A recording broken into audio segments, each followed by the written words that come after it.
Lisette is on the 10 by 10 team, which is doing incredible things to make faith matter more in the lives of 10 million kids over the next 10 years.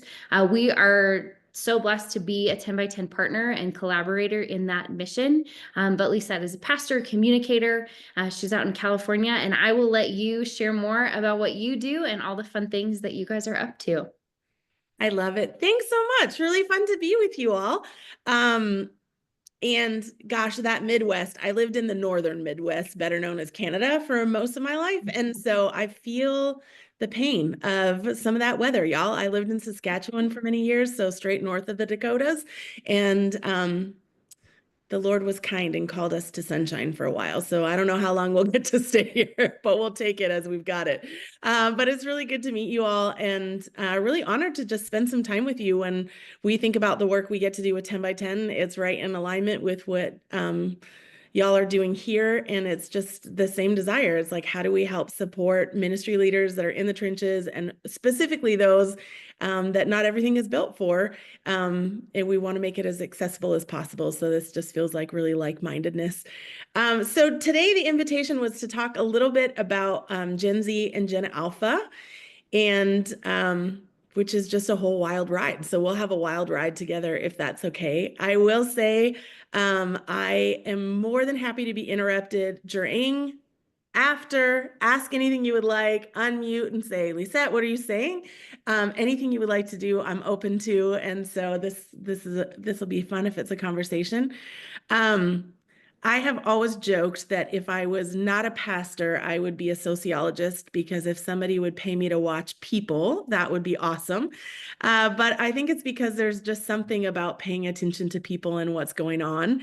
And so this is a fun conversation to have. So we're going to dive into the world of Gen Alpha and Gen Z. I did see not long ago some statistics already coming out on Gen Beta, is that what we're calling them? And they're like, update, I think it's 97% of them don't yet sleep through the night. And that is the data we currently have on Gen Beta, who are now 3 months old, I think. But we got to pay attention to what is going on. And so I am going to share some slides. I hope that's okay. Most of it's because I just want to give you a glimmer into the world of the statistics and some of the story that is out there about Gen Z and Gen Alpha. But again, please just, pause me, stop me wherever you would like to go. But we do this for us to be able to better do our work. So if it would be okay, I would love to pray, and then I'd love to just dive into this conversation together. Jesus, it is good to be with friends and co-laborers this morning. God, I'm grateful for each person on the screen, and I'm grateful for those that'll watch later. God, people that love you and love your people and are trying to point people towards you and work in this time specifically. And so, God, I just pray, even as we engage the material, as we look at what is happening in the next generations to come, God, would you give us wisdom? Would you give us eyes to see? Would you help us to know what it looks like to invite them towards you and for them to find full and abundant life in you? It's in your name we pray. Amen. All right. Well, I'm going to share some slides and let's dive in a little bit here. So one of my mentors early on in ministry said that to be an effective minister, to be an effective leader in the kingdom, you have to be both a student of Christ and a student of culture. And I think there was a lot of wisdom there. And so I felt like I have tried to work hard to be both a student of Christ and a student of culture, to know, like, for such a time as this, right? We are all in a unique time. And so what is the time that God has put us here for? And how do we best help the people in front of us get to know Jesus? So this will be a wander first through just some glimmers of Gen Z and Gen Alpha. And so you could go Google all these things yourself, but I just put them all in one place. I'm happy to share them with you. And it's just because I think getting a glimpse and an image of what's happening helps us kind of go, what is it that this next generation needs for us to help invite them towards Jesus? Because the hope of Jesus never changes, but the way people get to know Jesus does. And so that's what we're trying to pay attention to. So let's see. first, do you know your generations, right? Like just a quick look at the generations.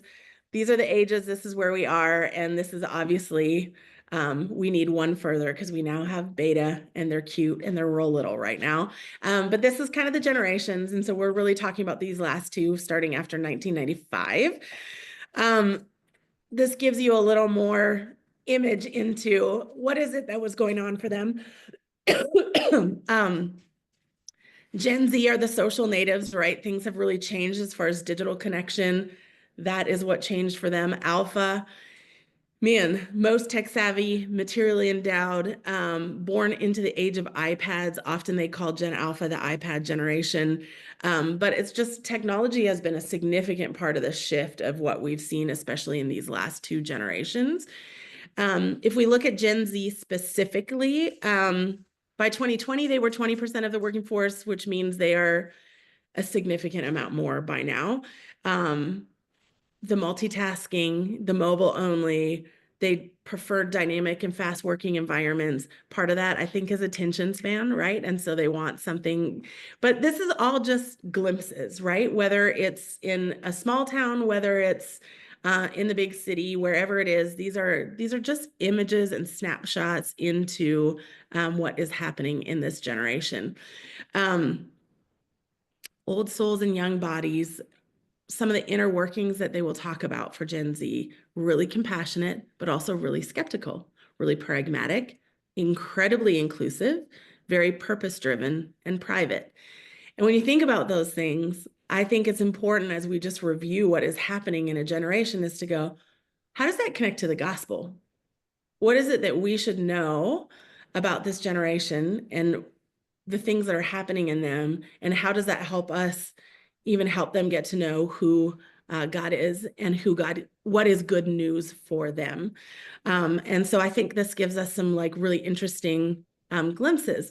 The value side of this transparency, experience, and authenticity.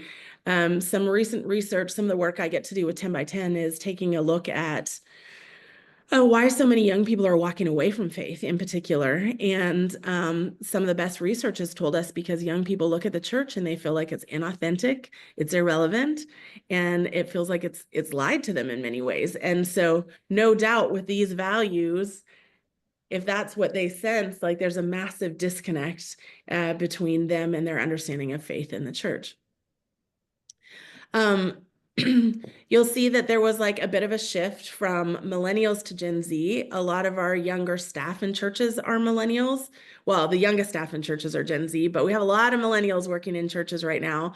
And often we think people think like us, right? I am a hard Gen Xer. I realize this, but who I am does not necessarily always translate. And I think the same is true as helping even millennials get a view of, oh, how are they actually different than this Gen Z that they are trying to lead? And also for us, this is also very relevant for some of us that are leading volunteers or staff, whatever that might look like. We are likely leading millennials and Gen Z, and leading them is different. What they respond to well is different. What they need from you is different. Education value, speed, the type of process, just a little bit different. Now sometimes these screens get tricky because I get to see your wonderful faces, which really matters. But just taking a look at, again, that difference between those two and what that means. It's interesting when you think about millennials wanted really digital only. And Gen Z really wants face-to-face. There's a significant shift. I think about my own kids are both Gen Z, and they really don't use social media very much, which is funny. I do more than they do. They would rather have this conversation that matters more. And so it's just interesting to go, how does this shift by generation? And again, then what are the implications for us as leaders? We try to be everything to all people. We can't do all things for all people, but it just helps us get a window into, oh, maybe one thing that was successful at one point is no longer successful. Maybe one way that I was able to reach, people in my community at one point I'm having a hard time with, or someone I know said, you were in campus ministry. Gosh, like the students you're dealing with now are different than they were even 5 years ago or 10 years ago, certainly. Lisette, can I jump in Yeah. and ask a quick Go. question? Yeah. This is Jennifer. Hi, Jennifer. Hey, I'm curious about the defining moment, Yeah. especially when now it seems face to face is becoming Yeah. important again. Yes. I would think it would be more of COVID, which 100%. has now led into this. They realized the shockingness of being isolated. So I was just curious about where that defining moment, like who came Yeah. up with that? No, that's great. And I should really send y'all where all these stats got pulled from. So definitely some of this is a little bit older, because you're right, COVID would be the great defining moment at this point in time. I think the potential of us driving into a hard recession again right now will become another piece of this puzzle. But I would agree with you that COVID is actually the bigger defining moment. And uh, Gen Z in particular, there was a whole group of them, right, where they missed some of their most significant markers. They missed graduations, they missed early years of college, they missed some of these like really typical social, developmental, experiential seasons. And that has forever changed. Well, it's forever changed them, but it's forever changed like the culture that we all live in and even what it means for us to lead in the church. Um, I remember the first summer camps opened again. I don't know if any of you were working any church summer camps when camps came open. And I realized it opened in different areas. I was working at a camp in Canada, and all the staff had missed, which staff is usually 16 to 18-year-olds, but they'd missed 2 summers of camp themselves. And so then they were supposed to come and lead, and they had no experience. They didn't have like a memory of camp anymore. And I was like, oh gosh, like this short but very significant window changed everything. So thanks for asking that, Jennifer. Yeah, You are thank you. 100% right. Yeah, you are 100% right. Um, so I think just thinking about, again, this is just trying to give like some snapshots of what is happening and just saying like, you could go pull all these too. I just tried to pull them and put them in a logical order and say, here's some glimpses of some of the work that's around that's just telling some things. What does it look like for Gen Z entering the workforce? They want meaning and purpose. And I think it's really interesting having some young Gen Z even on our team. What they're looking for and what the millennials on our team are looking for sound very different. And I go, oh gosh, like there really is something has shifted in them. But I think there's also a beautiful gospel connection for us, right? I believe that God wired all of us for significant impact in the world, right? We were all designed with purpose, whatever that looks like, whether it's being a teacher or a plumber, or it doesn't matter what those things are, but it has to feel connected to something that matters. And I think helping that be true for them. This social environmental responsibility is a really big deal for this generation as well. Also, I realize I can't see. Somebody wants to ask a question. Please do. Or maybe not.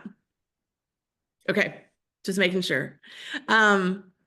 Again, taking a look at where they're spending their time, Instagram, YouTube, that feels right. And this, obviously, these things change, and they will change. But it's not a bad window into, oh, where are they spending time? So if you're still putting everything on Facebook, might not be seen. You might need to head over to Instagram. My own kids would tell you too many old people like me have shown up on Instagram now, so we don't know when that's going to change, but there is still a lot happening over there.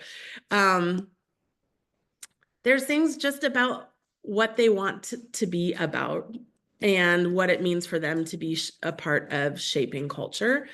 One of the people I get to work with in the world of like marketing, she does a great job of just helping us see why marketing companies spend a lot of time getting to know Gen Z, and they will spend a lot of time getting to know Gen Alpha.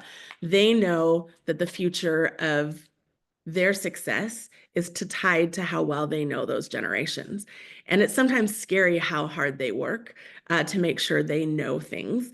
But whole brands will shift their emphasis in order to reach a generation. And I'm like, man, the church does not work that hard very often to do that. And yet, like, maybe there's something to learn from that. But it is really interesting to look at what some of these marketing companies are seeing, and what is asking them to shift. And this part about when brands bring people together to do good is a really big deal. And I think that's worth noting, and a thought for what does it mean for us when we talk about the work we do in the church. If we are bringing together people together to do good, that's the heart of our work. How do we even leverage that?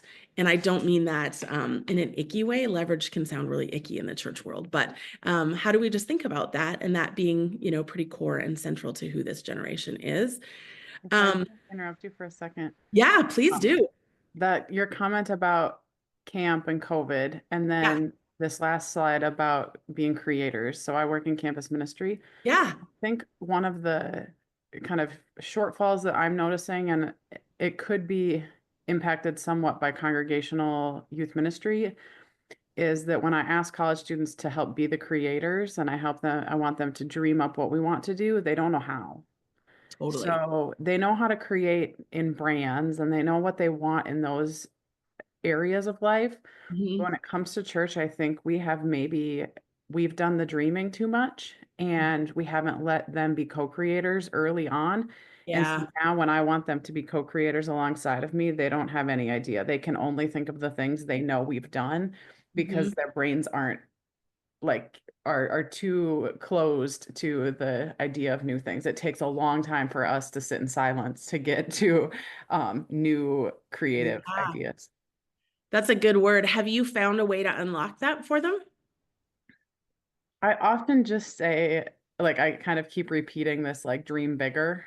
Like, I once said, if we had $20,000, what would you do? And they told me they would buy hammocks. And I said, do you know hammocks don't cost $20,000? Like, we could do a lot more than that. Yeah.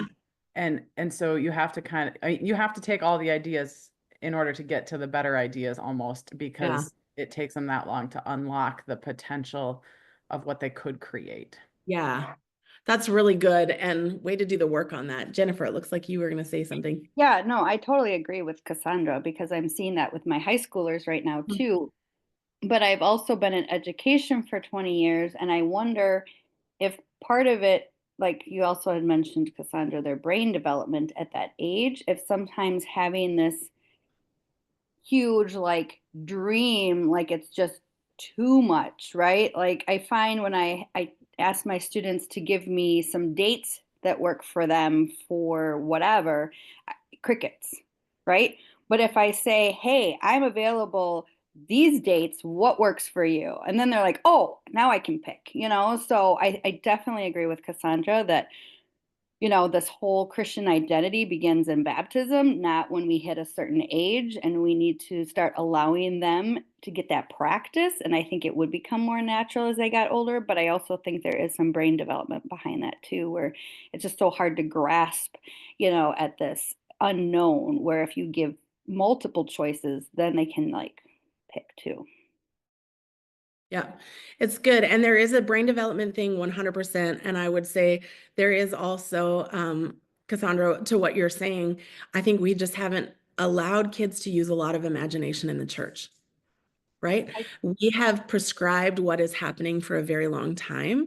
And so to ask them to become co-creators is not always supernatural. And so how do we expand that and take the time and build that muscle for them? But I think our ministries are much better and richer when they get to be a part of that, and they'll own it, right? Like it becomes their faith when they get to apply it. But often we just don't have the space for that. So yeah, that's really good. That's really good. I'm just thinking off of Jennifer and Cassandra's thing about brain development and COVID, and I am thoroughly convinced that because of the lockdown, especially our middle school age kids have missed important developmental milestones. And I think we're expecting maybe older, or, you know, we're expecting, like what I'm saying on my middle school kids, I'm expecting fifth and sixth grade behavior from my fifth and sixth graders when they're really probably only at third grade. Yes. We had a saying in Girl Scouts, when we were putting meals together. For daisies, we say, we're going to have green beans. For brownies, we say, would you like green beans or corn? For Girl Scouts, we'd say, what kind of vegetable would you like with this meal? And for the seniors and cadets, they're going to tell us we don't want any stinking vegetables. So, I wonder, hearing what, Cassandra and Jennifer are saying, I'm wondering if that's part of that development is they just haven't had that exposure yet. And we need to just kind of lower and maybe work with them just a little bit lower than their age range and what we would normally expect. Hmm. And I think every community will be a little different on that. And I think there's some wisdom to that. And I still have this belief that there's more in kids than we ever give them credit for. And so inviting them up to that is really important as well. But without a shadow of a doubt, a lot has been missed. And I think that we will feel that for many years to come. I don't know how fast that will all undo itself. My husband was working in the 2-year-old room when churches reopened, and he said, I think we have maybe just created a generation of sociopaths, which is a little bit of a disturbing statement, but he just said none of them know that there's consequences, and they've never had to experience somebody else to know that, like, this is bad and this is good if I hurt you. And I was like, oh no. So I remember laughing-ish about that, but really thinking like I think especially for kids through COVID, like, and by kids, I mean all the way through 25, I think there was such a significant loss of some specific formation that we're really going to have to think about how can we be a part of maybe bridging some of those things. And I think that the church can play a really unique role in that, because schools are just going to keep doing what they're going to do. But we might be able to say, gosh, like, wow, they really missed this and they need development there, and we can step into that gap. So let's keep going. Great thoughts. I really appreciate this. Talking about how Gen Z learns, 51% of them learn best by doing. And so I wonder sometimes when we think about the traditional structures that we have within the church and how we think people ought to learn things in the church, it often doesn't have a lot to do with doing or seeing. And when you're talking about only 12% of them learn by listening, and often we have a classroom structure, this is really worth considering. How are we discipling a generation, and are we leaning into the ways that they actually learn? And what does it look like for them to get to be a part of that learning? So I think, actually, Cassandra, the way you're talking about camp, that's part of doing, right? It's they will learn by getting to do, and it'll stretch and it'll go, and by seeing it, but really worth a consideration. Thinking about anxiety, and I think knowing even Jennifer to that point of what was their defining moment, without a shadow of a doubt, these numbers have only continued to go up. It is hard to find the newest data put in any pictures sometimes, but hopefully this helps. I realize I also can't see the chat while I do all this, and I see there's some chat, so feel free to unmute at any moment if you'd like to throw something in, or I'll look after. But this is an anxious generation, and they're often referred to as the anxious generation. And I find sometimes it depends on the pockets of people we're in, but a lot of adults want to be really dismissive of the level of anxiousness young people are experiencing. But can we be really honest? Like, the percentage, 2 years of COVID and the percentage of their life is a lot more significant than 2 years in my life, right? That percentage is bigger. Then you're dealing with the fact that kids have to learn about school shootings. They have to learn about so many things that they just live in a constant state of anxiousness. And I would also say this little thing means they have access to way more information all the time than any other generation had before. And that there's not a regulation on the type of content that is coming at them, other than the algorithm that will only increase their anxiety. And so I just think our empathy for that is worth increasing.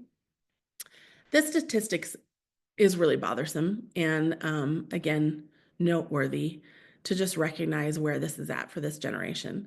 But to think that 18% in the last several days, right? Like when this was done, this was like an in the last several days question, thought that they would be better off dead, like not being alive. That's 1 in 5, right? That is almost 1 in 5 kids we are looking at. This is how they feel. That is a big deal. That's a really big deal.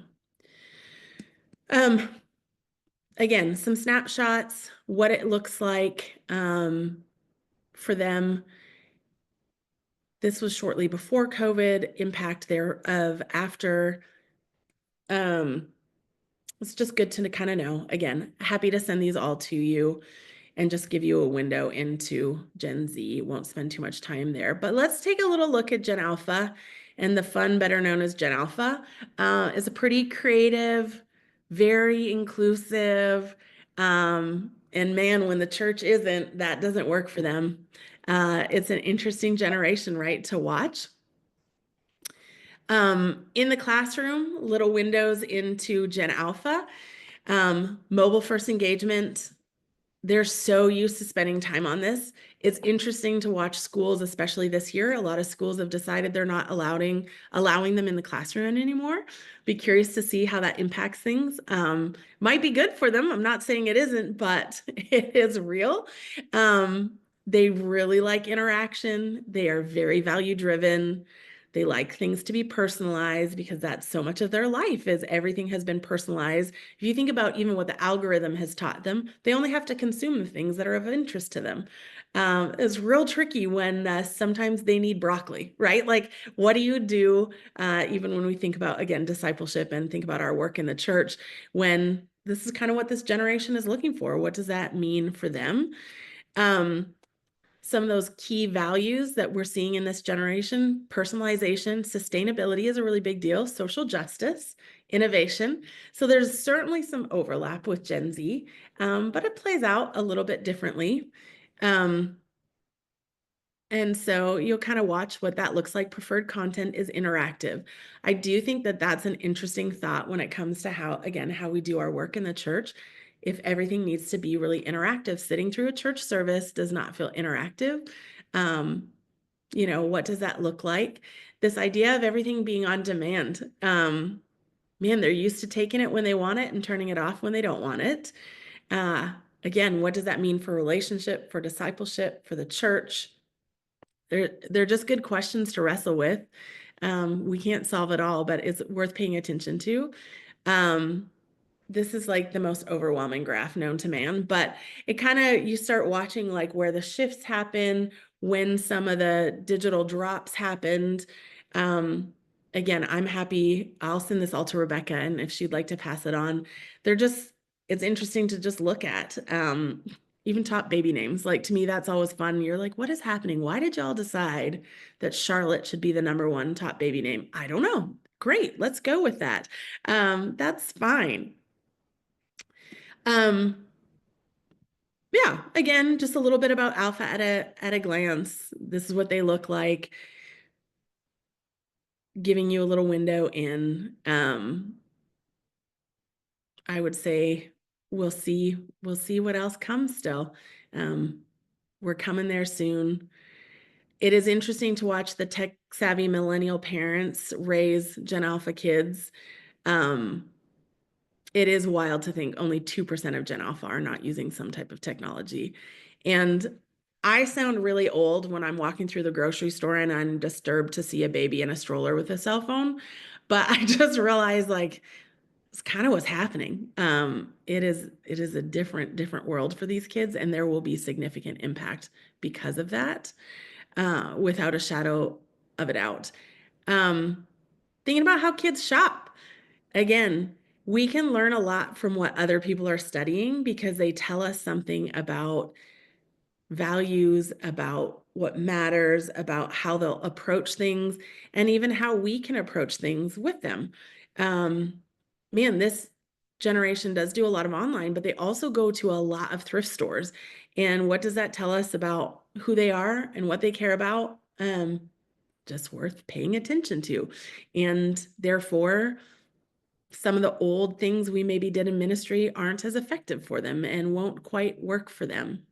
So I think it's just worth paying attention. So again, here's just a way of looking at Gen Z and Gen Alpha and kind of going like, oh, I see where some of the shifts are coming. I see where it looks a little bit different. There's certainly some overlap. I do think AI is going to be one of our most interesting impacts of the next number of years. And a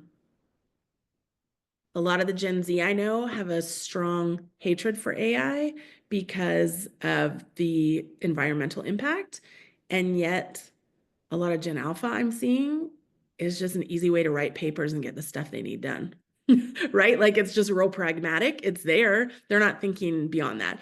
So it'll just be interesting to see how this all plays out and what it means for us. So I think I'll just pause here for a second and ask the question, what is resonating about that? What are the implications of that? Just to pause on for a second. Well, yeah, I feel like somebody was unmuting. I was going to, but then the dog got all excited. It's okay. Okay, so now I forgot what I was gonna say. I'm 61 and I was a fourth grade teacher for 34 years. So I saw a huge change in kids from the time I started teaching in 85 until when I ended in 2018, and it's just amazing. And I put in the chat that my daughter teaches 7th grade, and a lot of the students are on antidepressants.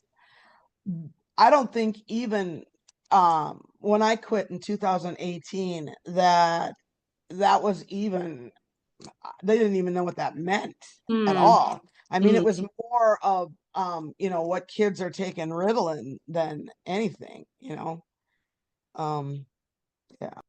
Yeah, it's good. And agree, Kyle? I know lots of people that are on antidepressants, and I'm really grateful for the gift of medicine for them. And are we quick to medicate some younger kids? Maybe sometimes, right? Like I think there's a little bit of both, and I don't want to pretend we don't need them. Yeah, now I remember what I was, sorry, go ahead, Kyle. Yeah, thanks, Pat.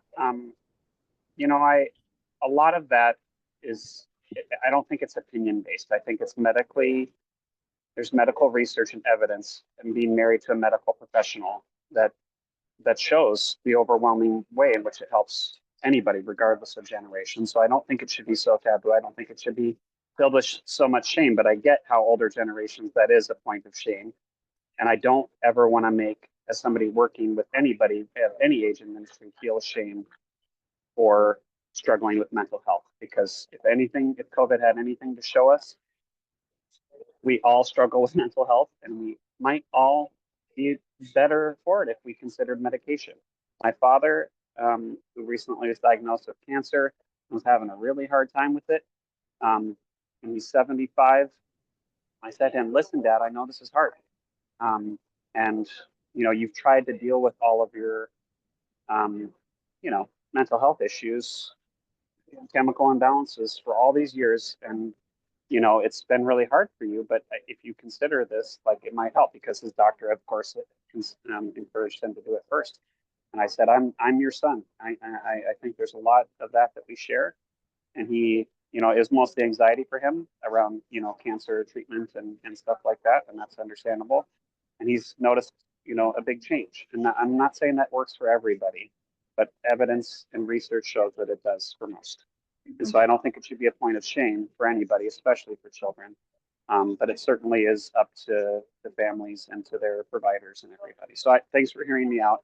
I just want to say that because I want to try to help, shift the culture around shame and around making mental health taboo.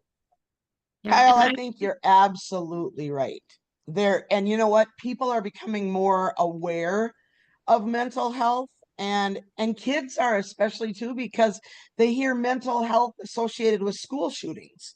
So that puts it relevant to them. The other thing I was going to say is that authenticity, I think, is the biggest And brightest thing we can do as pastors and people working with youth is that you can be 110, and if they know you are authentic, you relate. Yeah, I think authenticity is huge for this generation, especially in a digital kind of everything is edited and filtered. They want real and honest. I would really recommend the book Anxious Generation about how cultural shifts have impacted the mental health of the next generation. Because I think that's a both and conversation, that we do want to normalize getting help, but we also do want to understand what's contributing to certain things. So that's a much more complex conversation than we probably have time for today, but I would definitely check that out. I'll put it in the chat. Love it. It's so good. Sorry, my thing keeps undoing. Nope, I'm not trying to share it. I just want to play the slideshow, guys. Great conversation, and I appreciate it. And there's a lot to unpack there, and that is a great book. So that is a worthy read. I think another approach, just as we're thinking about like how to look at culture, is just to actually look for broader themes in culture. So I think it's always worth just doing a look at, what you can find about that just gives us highlights and some of the statistics about the things happening. But I think there's also something else where you should look, especially as we think about what's happening in the US or even the culture of your community, is what are some of the strong themes that you're seeing that are connected to the next generation? And what does that mean for, again, for our work and what it looks like for us to do our work? So I'd be curious for you, if you are paying attention, what are some of the themes you're noticing? I'll share one of the big themes I'm noticing, and then I'd love to hear, feel free to throw it in the chat or unmute, but what are some of the big themes? I think one of the big themes is movement. So movement connected particularly to justice is a really big theme right now. So if you take a look at the number of marches, the number of justice issues where a lot of young people are very, very active, I think that's something worth paying attention to. Now, it's not about whether you agree with the movement or not. I am not here to discuss agree or disagree. What I am here to do is to just pay attention to what young people are involved in. So when we looked at BLM, when we look at the Pride movement, when we look at environmental justice, when we look at women's marches, and even some of the stuff happening around Palestine and Israel, we see young people incredibly active in this work. And I think that tells us something about this generation. It tells us about what they're passionate about. It tells us that they want to be involved with something. I think some of the best work that came out of the Fuller Youth Institute was around the 3 big questions every young person is asking, which is, who am I? Where do I belong? And how do I make a difference in the world? And the invitation for the church to answer those 3. And I think often we don't. We want to, but we don't necessarily. But I'm intrigued that I think a lot of these movements answer those questions. They help kids figure out, it gives them an identity, helps them belong to something, and it certainly helps them belong to something that is much bigger than themselves.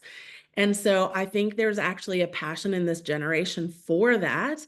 And so I'm curious about where the church is maybe missing opportunity, where we as leaders are missing the chance to actually engage a generation that is very deeply passionate and wants to be involved and kind of wants to lay their whole life out for something big that matters.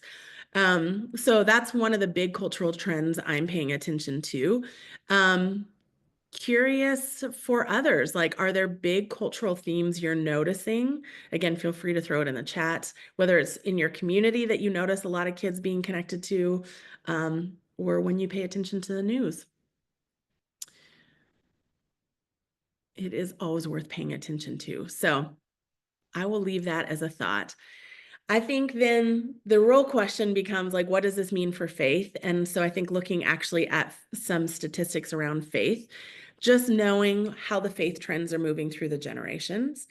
We have a significant amount more of the younger generation just kind of saying they're not a part of anything.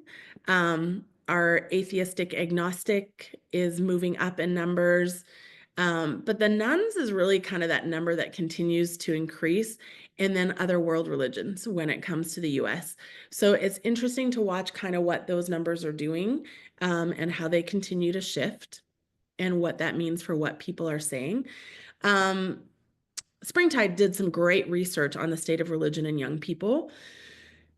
47% would say, I feel like I could fit in with many different religions. So I would say half of our young people have a much more open-handed understanding of religion and feel like they can just connect to a lot of things. For us as Christians, that may be really uncomfortable, or it might be a significant opportunity to say, man, if half of kids actually think they could fit in with something, maybe there's an invitation to something spiritual that they're hungering for. Depends on how you want to look at this. I think there has been a lot of a binary of like the affiliated or the unaffiliated, and what Springtide's research really did uncover is that it's a lot more complicated than just saying they're either here or they're there. And I think that is worth paying attention to for Gen Z as well. This is important to know. Like in the past, it was really common to assume that if somebody was affiliated, that everything aligned with that affiliation. And that is not what research is showing us anymore. So 52% of young people might affiliate with an organized religion of some sort, but they're actually not connected to it or don't trust it, which is interesting. And nearly 1/3 of them would say they don't have to think there's any importance in a faith community. Now, again, this could be impacted by the realities of COVID when we had to tell everyone, right? I think we really got ourselves into trouble. I won't say everyone. I will say a lot of churches got themselves into trouble during COVID because we had to say, but the church isn't just showing up at the building. You can do it on a screen. It's okay. And then 2 years later, we said, wait, guys, everybody come back to the building. But again, in some very formative times for young people, what are they supposed to understand or believe in that? And so a lot of them don't think there's an importance in that. And a lot of them don't think they need to live something out. The other side of that, though, is that the unaffiliated, who we think are not connected to God, actually might be more interested than we think they are as well. 38% of them would say that they are religious. 60% of them say they're at least slightly spiritual. And 19%, like 1 in 5, who would say they are unaffiliated, attend a gathering once a month. It's a little more complicated and nuanced than straight facts often, or that binary gives us. And so, to me, I read this as a lot of hope for this generation and a lot of interest in spirituality, which I think can allow us to point people to Jesus. And so I won't pause for time right now, but I think I would just ask again, like, when you think about the young people in your community, when you think about the people you're encountering, what resonates for you about that? And maybe what are the implications for that? But I would say, and this got raised earlier a little bit, but what this means for faith is that there is a cultural thing, but it's much more than that. There's also a developmental side of this. And I never want to lose sight of the work that we get to do is we have to pay attention to what's going on in culture, but there's also very much a developmental reality that kids are just wandering through the existence of the world they're living in, and their brain is developing at a certain pace, and they can only absorb certain things at certain ages and stages, and they're on a journey. That is just life for them. So some of the work that I've really appreciated in this was a project called the Phase Project, which just took a look at like what was actually developmentally what is happening for a kid and what does that mean for their faith journey. So I love paying attention to what maybe culture does, but again, what are some of the implications? And so if you've ever seen this Phase Project, it looks a little bit like this, but it really asks the question like at these, from toddler to elementary to middle school to high school, kind of developmentally, what is happening for a young person and what do they need faith-wise? Particularly just thinking about middle school and high school students, right, which is this discovery and passion side. This is about helping them own their faith and valuing the faith community. That's very much what this stage is like. We have to affirm their personal journey, right? Like everything about middle school is like, do you like me? Am I okay? What does it mean for me to figure myself out? It's why a middle schooler will use, they will try so many different types of clothing, their fashion changes. I remember not long ago, there was a middle schooler I used to pick up every week to bring her to youth group. And every week I would just ask her what name she was using because every week she wanted a different name. And I was like, this is so middle school, right? Like, and one week it was a cat and she only meowed at me in the car. And I was like, here we are. This is just part of the journey. But it is like they're just trying to discover, and we want to provoke that discovery connected to Jesus. And then once they hit high school, there's something about this, like now they have to pursue that authentic faith for themselves, and they have to figure out what it is that God is inviting them into personally. And it's about fueling something in their passion. And so paying attention to some of that developmental stuff, looking at that a little bit deeper. The Phase Project also had these cards that you could hand out to parents, and they go a little deeper than what we're seeing here, but I used to hand these out every year to 6th grade parents coming in. And I was like, I promise it's not only you, it's everybody is experiencing some of these things, right? I love this just idea that there's too many hormones and a dramatic kid that needs somebody to prove who cares. And more than anything, they need to know that you care. That is a really real thing. 7th grade, you're going to hear a lot of, yeah, I know nothing ever is cool enough. And then sometimes everything is cool. You just never quite know where this is going. But there's a significant shift when they hit 9th grade. Like there's something that happens, and it starts to shift in them, and you see it. And it's like knowing this developmental things are really significant. Hitting 10th grade, there's a lot of why not? I never had more arguments with my own children, I feel like, than in 10th grade, when you get a lot of the, well, everybody else can. And I was like, well, everybody else doesn't have me as a mom. Not always the most helpful thing to say, but it's just part of the journey. But they're trying to figure out what it means to plant their own feet and be themselves. And they want that independence, and they still need the supports. 11th grade, less drama, more stress. And if you've been around kids, especially culturally, man, it's like 11th grade has immense amounts of pressure for what future means. And by 12th grade, it's like they have to have an answer for what the rest of their life looks like. And they also want to experience what's next. But there's something about just also laying beside the realities of what culture is, the realities of their generation, and the realities of what developmentally they actually are processing and where they are with it, and being thoughtful about what they can and cannot actually do, and where they can and cannot actually go, and what that means for them. So I think I will stop here. In fact, I'm confident I'm going to stop here because I said a whole lot of things and kind of want to say, okay, what do we do with that? How do we wrestle with the realities of, culture and the impact of what's happening for young people? The fact that we want to help young people be grounded in who Jesus is, and, walking them through some of those phases and the important moments in life. Yeah, I will pause there and say, are there, questions, things that are resonating, things that are coming up for you?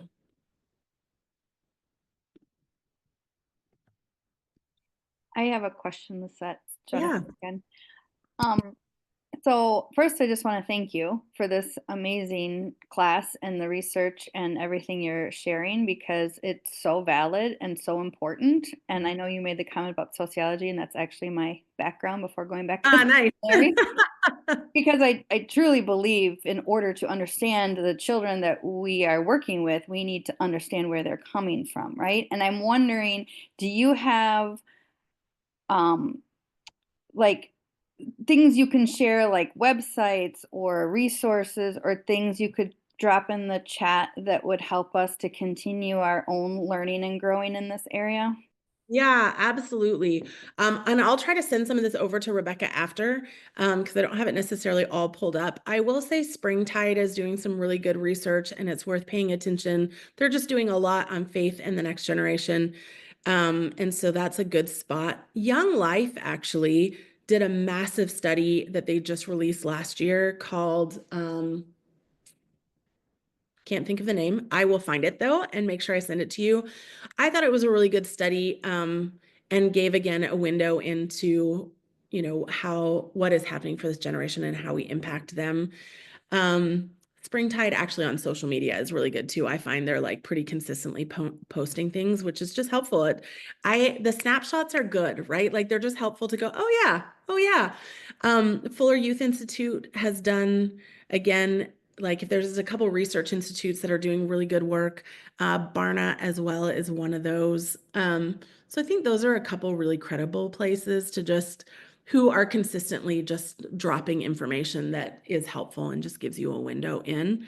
Yeah, thank you so much. You're welcome. If I think of some other ones, I will let you know.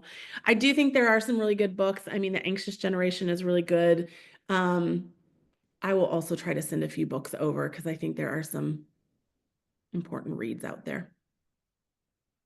I'd be curious for your thoughts on, as youth and children's leaders, people that are usually leading from the second or third chair in these organizational systems, what are helpful things to do with everything we've learned today? How do we help move the conversation forward in the spaces that we serve in? I mean, if 60% are open to faith, like, I loved that you said there's so much potential there. So how do we leverage our role to continue that conversation?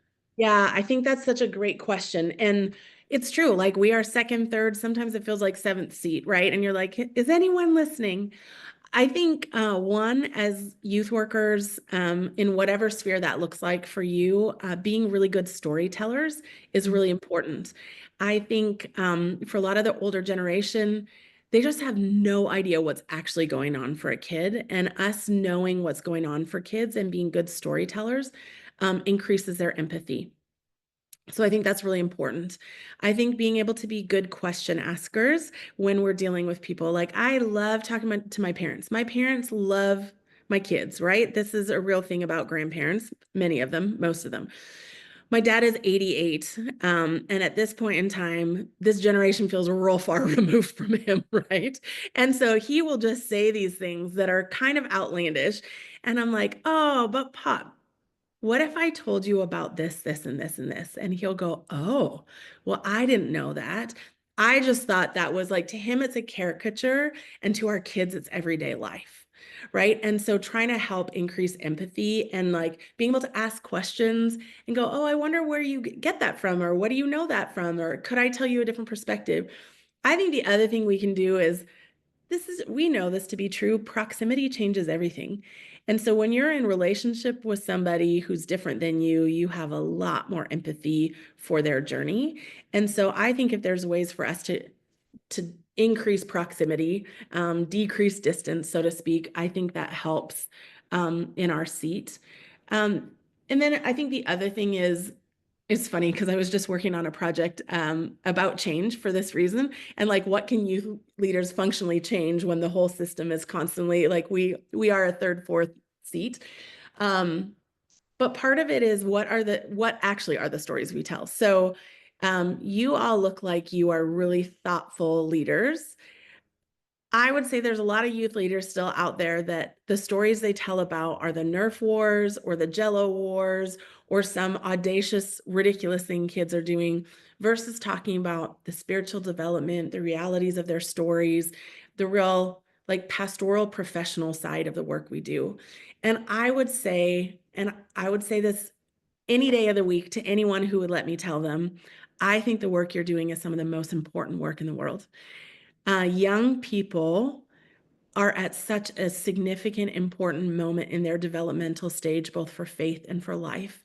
And what we get to do as pastors, as leaders, as youth workers, investing in their life and their faith journey is so significant because you are entering a moment when they get to change the trajectory of their entire life. And it's the easiest moment for them to do it is when they're making all these big decisions. And so your investment and your care in their faith development, in their journey of finding their identity, their belonging, their purpose, all those things matter so much. But sometimes the way we talk about our work doesn't make it sound like it's that important. And so I would just encourage you, I think you have the most important job in the church. And so act like it and tell the stories like it, because gosh, like I just know I've watched so many kids in middle school and high school that have come out of really challenging situations, and God gets a hold of their life and it changes like generations, right? And we get to be a part of that. We get to have a front row seat to God doing that. And so tell those stories. I love that so much. And I love your insight as we understand how do we best communicate that love and how do we best meet them where they truly are with the greatest message in the world. So, Ever. so much. Yeah. I want to know as we close up, Yeah. if you had 30 seconds with a youth worker, what would you want them to know? What is you would preach it from the rooftops message that you want for everybody?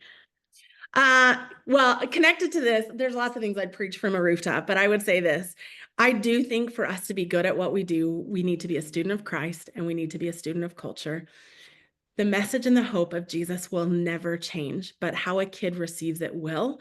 And our job is just to help them get to Jesus. So whatever you need to do to learn to pay attention so that a kid can get to Jesus is worth it. Help them do that. It's the only thing that gives them hope. And boy, for a generation that needs a lot of that, we got to find every way we can to get them the hope of Jesus. Amen. I love that so much. Thank you so much for all of that insight and wisdom. I think we all have a lot to chew on. I love how hungry everyone is to go deeper and look at the slides and read the books. It's just amazing. I dropped a couple extra links in the chat. I hope you join us next month. If you joined with a code, that means we partner with your organization, so you can join for free all year long. If you don't have a code and you want one, send me an email. Yeah, I'd love to talk to you more. If you want to explore the certificate program, hang on this call and we'll talk more. But Lisette, thank you so much for your time. Thank you for the work you're doing at 10 by 10.